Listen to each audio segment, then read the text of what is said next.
Last ಕ್ಲಾಸಲ್ಲಿ verb ನೋಡಿದ್ವಲ್ವ? Yes. ನಾವು will see about an object first.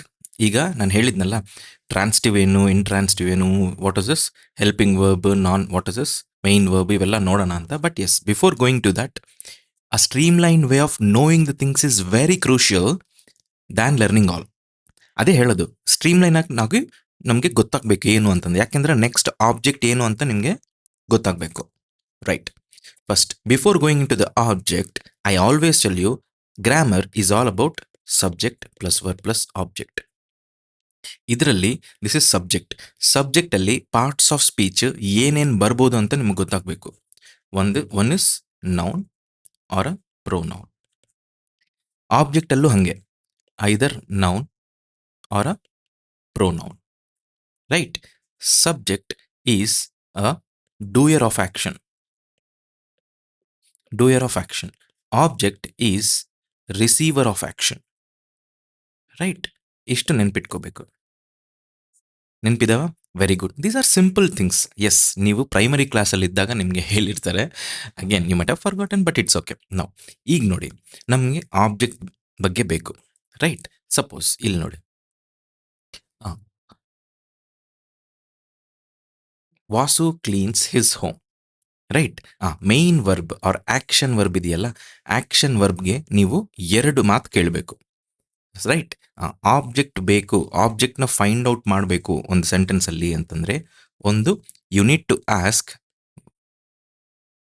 What is this, ಎಲ್ಲಿದೆ ವರ್ಬ್, ಟು ಹೂಮ್ ಅಂತ, ವರ್ಬ್ ವಾಟ್ ಅಂತ, ರೈಟ್? ಸಪೋಸ್ ಇಲ್ಲಿ ನೋಡಿ, ವಾಸು ಕ್ಲೀನ್ಸ್ ಹಿಸ್ ಹೋಮ್, ಇದು ಆಬ್ಜೆಕ್ಟ್ ಅಂತ ನಾವು ಲಾಸ್ಟ್ ಕ್ಲಾಸಲ್ಲಿ ಅನ್ಕೊಳ್ಳಿ ಅಂತ ನಾನು ಹೇಳಿದೆ. ಬಟ್ ಈಗ ನೋಡಿ, ವರ್ಬ್ ಏನು, ಅದೇ ಆಬ್ಜೆಕ್ಟ್ ಫೈಂಡ್ ಔಟ್ ಮಾಡಬೇಕು ಅಂತಂದ್ರೆ ನೀವು main what is this action ವರ್ಬ್ನ ನೀವು ಫೈಂಡ್ ಔಟ್ ಮಾಡಬೇಕು. ಆಯ್ತು, ಫೈಂಡ್ ಔಟ್ ಮಾಡಿದ್ವಿ, ಮೇನ್ ವರ್ಬ್ ಇದು. ಮೇನ್ ವರ್ಬ್ಗೆ ನಾನು ಏನು ಕೇಳಬೇಕು? Cleans to whom. Answer Vasu ಬರ್ತಾ ಇದೆಯಾ? ಇಲ್ಲ.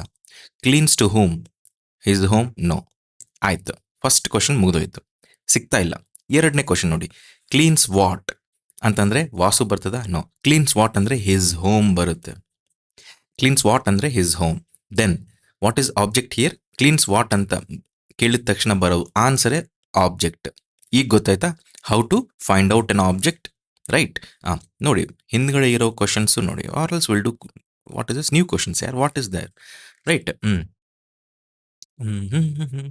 I purchased a book, right? ಇಲ್ಲಿ ನೀವು ವರ್ಬ್ ಏನಂತ ನೋಡಬೇಕು. ಆಕ್ಷನ್ ಏನಾಗ್ತಾ ಇದೆ? ಪರ್ಚೇಸ್ ಆಗಿ ಮಾಡೋದು, ರೈಟ್? ಪರ್ಚೇಸ್ಡ್ ಟು ಹೂಮ್ ಬರ್ತಾ ಇಲ್ಲ. Purchased what? A book. This is an object of this main verb, right?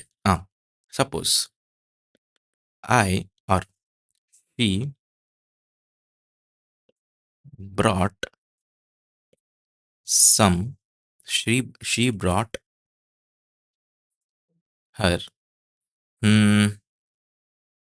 what is this, her father or mother, whatever it is, she brought her father. ಇಲ್ಲಿ main verb ಏನು? Action ಅಲ್ಲ. Action ಏನಾಗ್ತಾ ಇದೆ? Bringing. So this is a action verb or main verb, right? Bring what? Bring what ಅಂತಂದ್ರೆ her father ಬರ್ತಾ ಇದ್ದಾರಾ? No, right? Bring what ಅಂದ್ರೆ she ಬರ್ತಾ ಇದೆಯಾ? ನೋ. ಬ್ರಿಂಗ್ ವಾಟ್ ಅಂತ ಕೇಳಿದ್ದು ಮುಗಿದೋಯ್ತು. This has not worked out. ಈಗ ನೆಕ್ಸ್ಟ್ ಇದು ವರ್ಕೌಟ್ ಮಾಡೋಣ. Bring to whom, bring whom or else to whom ಅಂತ ಬರೆದಿದ್ದಾನ, wait. Bring whom, whom did she brought? Whom did she brought? Her father. Whom she brought? She brought whom, she brought whom, she brought her father. Suppose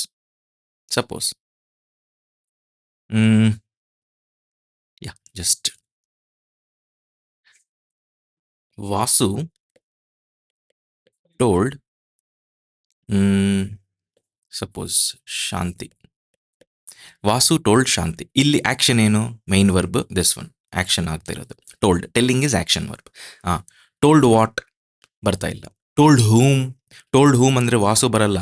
told whom ಅಂದ್ರೆ Shanti, because Vasu told whom. Question exactly ನೀವು ಕೇಳಬೇಕು ಅಂತಂದ್ರೆ Vasu told whom, answer Shanti. ಆ ಥರ she brought what, question answer ಇಲ್ಲ. She brought whom, her father. So her father is an object, Shanti is an object, right?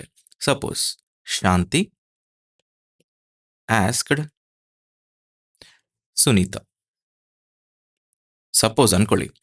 ಈಗ action ಏನಾಗ್ತಾ ಇದೆ? This, and this is a main verb.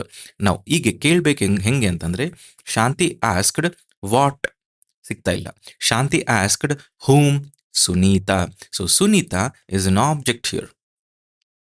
ಅರ್ಥ ಆಯ್ತಾ? ನಾವು you need to know how an object can be found out. ಈಗ ಅರ್ಥ ಆಗಿದೆಯಲ್ಲ? So object find out ಮಾಡೋದೇ important. Because as I told you in the last class, where is it? Yes, ನಾವು action verb ಅಥವಾ main ವರ್ಬ್ನ ನಾವು ಹೆಂಗೆ ನೋಡಬೇಕು ಅಂತ ಗೊತ್ತಾಯ್ತು.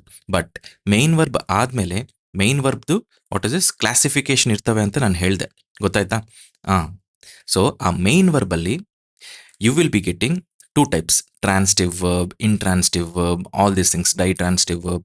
ಇವೆಲ್ಲ ಆಬ್ಜೆಕ್ಟ್ ಮೇಲೆ ಬೇಸ್ ಆಗಿ ಬರೋವು. ನಿಮಗೆ ಆಬ್ಜೆಕ್ಟ್ನ ಫೈಂಡ್ ಔಟ್ ಮಾಡೋದೇ ಗೊತ್ತಿಲ್ಲ ಅಂತಂದರೆ, ಆವಾಗ ನೆಕ್ಸ್ಟ್ ಟ್ರಾನ್ಸಿಟಿವ್ ವರ್ಬ್ ಹೇಳಿದ್ರೂ you will be getting confused. So it will become a dominos effect. First ನಿಮಗೆ ವಾಟ್ ಸಬ್ಜೆಕ್ಟ್ ವರ್ಬ್ ಆಬ್ಜೆಕ್ಟಲ್ಲಿ ವರ್ಬೇ ಅರ್ಥ ಆಗಬೇಕು. ವರ್ಬ್ ಅರ್ಥ ಆಗಿದೆ, ನೆಕ್ಸ್ಟ್ ಆಬ್ಜೆಕ್ಟ್ ಅರ್ಥ ಆಗಬೇಕು. ಆಬ್ಜೆಕ್ಟು ಅರ್ಥ ಆಗಿದೆ, ನೆಕ್ಸ್ಟ್ ವರ್ಬಲ್ಲಿ ಟ್ರಾನ್ಸಿಟಿವ್ ಅಂದರೆ ಇದು, ಇಂಟ್ರಾನ್ಸಿಟಿವ್ ಅಂದರೆ ಇದು, ಡೈಟ್ರಾನ್ಸಿಟಿವ್ ಅಂದರೆ ಇದು ಅಂತ ಈ ಥರ ಹೇಳಿದ್ರೆ ಓಕೆ, ಈ ಎರಡಕ್ಕೂ ಕನೆಕ್ಷನ್ ಬರುತ್ತೆ. ಆಮೇಲೆ ಸಬ್ಜೆಕ್ಟ್ ಏನು ಅಂತ ನೋಡಿದ ತಕ್ಷಣ you will get a complete picture of what a sentence is all about in a grammar. ಆಮೇಲೆ ಅಲ್ವಾ ನಾವು ರೂಲ್ಸ್ ಎಲ್ಲ ಸ್ಟಾರ್ಟ್ ಮಾಡೋಕ್ಕೆ ಸ್ವಲ್ಪ ಬೇಸ್ ರೆಡಿ ಆಗ್ತಾ ಇದೀವಿ. So this is all a base foundation work that which we are doing for knowing the grammar. ಇದು ಗ್ರಾಮರೇ, but ಗ್ರಾಮರ್ಗೋಸ್ಕರ ನಮಗೆ ಸ್ಟ್ರಾಂಗ್ ಬೇಸಿಕ್ಸ್ ಬರಬೇಕು. ಆ ಬೇಸಿಕ್ಸೇ ಇವು. Don't worry, I shall be giving you a concrete and solid structure of complete grammar. And this complete grammar will be for you everywhere. Even though you are a 5th class student or you are a PhD guy studying for a competitive exam, it doesn't matter. All that what matters is, have you got the correct foundations or not? Correct foundations illi nimge sigodu. Fix it. And now, see, we have spoken about what is this? ಏನು ಮಾತಾಡ್ತಿದ್ವಿ? Yes, it is about object. ಆಬ್ಜೆಕ್ಟ್ನ find out ಮಾಡೋದು ಹೇಗೆ ಅಂತ. ಹೇಗೆ? ವರ್ಬ್ಗೆ ನೀವು ಹೂಮ್ ಅಂತ ಕೇಳಿದ ತಕ್ಷಣ ಆಬ್ಜೆಕ್ಟ್ ಸಿಗುತ್ತೆ, ವಾಟ್ ಅಂತ ಕೇಳಿದ ತಕ್ಷಣ ಆಬ್ಜೆಕ್ಟ್ ಸಿಗುತ್ತೆ. ಯಾಕೆ ಸರ್ ಹಂಗೆ ಅಂತಂದರೆ, ಹೀಗೆ ನಾವು ಮಾತಾಡಿದ್ವಲ್ಲ, ವಾಟ್ ಇಸ್ ದಿಸ್ ಆಬ್ಜೆಕ್ಟ್ ಅಂದರೆ ಏನು? Object can B in parts of speech either noun or a pronoun. Noun ಅಂದರೆ ಏನು? ಡೆಫಿನೇಷನ್. ನೌನ್ ಅಂದರೆ definition is, it is a word which tells us about a name of a living being or a non-living thing. ಇಷ್ಟೇ ಅಲ್ವಾ? ಐದರ್ living being ಅಥವಾ non living ಥಿಂಗ್ದು ಹೆಸರು ಹೇಳೋ ವರ್ಡೇ noun. ನೌನ್ನ replace ಮಾಡಿ ಬರೋದೇ ಪ್ರೊನೌನ್. ಅಂದರೆ ಪ್ರೊನೌನಲ್ಲೂ ಲಿವಿಂಗ್ ಬೀಯಿಂಗ್ ಅಥವಾ ನಾನ್ ಲಿವಿಂಗ್ ಥಿಂಗ್ ಇದ್ದೇ ಇರ್ತವೆ. Because pronoun is a replacement of a noun. Okay, ನಾವು ಸಿ, ಲಿವಿಂಗ್ ಬೀಯಿಂಗ್ ಆಬ್ಜೆಕ್ಟಲ್ಲಿ ಲಿವಿಂಗ್ ಬೀಯಿಂಗ್ ಇದ್ರೆ ನೀವೇನು ಕೇಳ್ತೀರಾ? ಹೂಮ್ ಅಂತ ಕೇಳ್ತೀರಾ. ಅದಕ್ಕೆ ಹೂಮ್ ಅಂತ ಕೇಳಿದ ತಕ್ಷಣ ನಿಮಗೆ ಆಬ್ಜೆಕ್ಟ್ ಯಾಕೆ ಸಿಗುತ್ತೆ ಅಂತಂದರೆ, ಆಬ್ಜೆಕ್ಟಲ್ಲಿ ಇರೋದು, ನೌನಲ್ಲಿರೋದು ಲಿವಿಂಗ್ ಬೀಯಿಂಗ್ನ ನೀವು ಕೇಳ್ತಾ ಇದ್ದೀರಾ ಯಾವುದು ಅಂತ. ಸರಿ, ನಿಮ್ಮ ಸೆಂಟೆನ್ಸಲ್ಲಿ ಲಿವಿಂಗ್ ಬೀಯಿಂಗ್ ಇಲ್ಲ ಅಂತ ಅನ್ಕೊಳ್ಳಿ, ನಾನ್ ಲಿವಿಂಗ್ ಥಿಂಗ್ ಮಾತ್ರ ಇದೆ ಅಂತ ಅನ್ಕೊಳ್ಳಿ. ನಾನ್ ಲಿವಿಂಗ್ ಥಿಂಗ್ ಇದ್ದಾಗ ನೀವು ಹೂಮ್ ಅಂತ ಕೇಳೋಕ್ಕಾಗಲ್ಲ, ಆವಾಗ ವಾಟ್ ಅಂತ ಕೇಳ್ತೀವಿ. ವರ್ಬ್ನ ನೀವು ವಾಟ್ ಅಂತ ಕೇಳಿದ ತಕ್ಷಣ ನಿಮಗೆ ಏನು ಸಿಗೋದು? ಆಬ್ಜೆಕ್ಟಲ್ಲಿರೋ ನೌನಲ್ಲಿ ಹೇಳಿದ್ದು ನಾನ್ ಲಿವಿಂಗ್ ಥಿಂಗ್ ನಿಮಗೆ ಡೈರೆಕ್ಟ್ ಪಾಯಿಂಟ್ ಔಟ್ ಆಗುತ್ತೆ. ಆವಾಗ ಅದೇ ನೀವು ಆಬ್ಜೆಕ್ಟ್ ಅಂತ ಹೇಳ್ತೀರಾ. ಬ್ಯಾಕ್ ಗ್ರೌಂಡಲ್ಲಿ ಇಷ್ಟ ಆಗ್ತಾ ಇದೆ. Hence whenever you ask a main verb what or whom ಅಂತ, ಆವಾಗ ನಿಮಗೆ ನೆಕ್ಸ್ಟ್ ಸಿಗೋದು ಆಬ್ಜೆಕ್ಟ್ ಮಾತ್ರ. Object can be either noun or a pronoun, and in noun it can be either living being or a non-living thing. Hence living being ನ ಕೇಳಕ್ಕೆ whom or find out ಮಾಡಕ್ಕೆ whom ಅಂತ ಕೇಳ್ತೀವಿ, non living ಥಿಂಗ್ನ find out ಮಾಡಕ್ಕೆ what ಅಂತ ಕೇಳ್ತೀವಿ. ಈಗ ನಿಮಗೆ ಬ್ಯಾಕ್ಗ್ರೌಂಡ್ ವರ್ಕ್ ಗೊತ್ತಾದರೆ then you will not be getting confused wherever and whatever the position it is. ಇಷ್ಟು ನೆನ್ಪಿಟ್ಕೊಂಡ್ರೆ ಸಾಕು. And by this we complete. We shall meet in the next video. Take care.